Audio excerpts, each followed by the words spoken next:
નમસ્કાર દર્શક મિત્રો, સ્વાગત છે આપ સર્વનું આપણા આજના નવા વિડીયોમાં.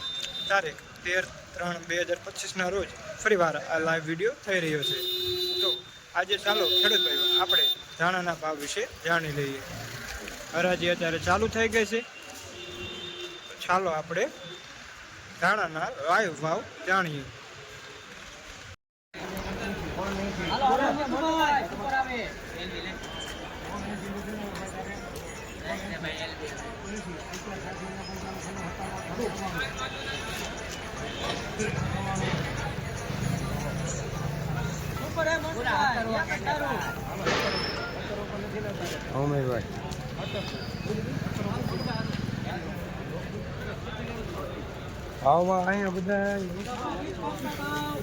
થાણી સુપર માલ્સ 1700.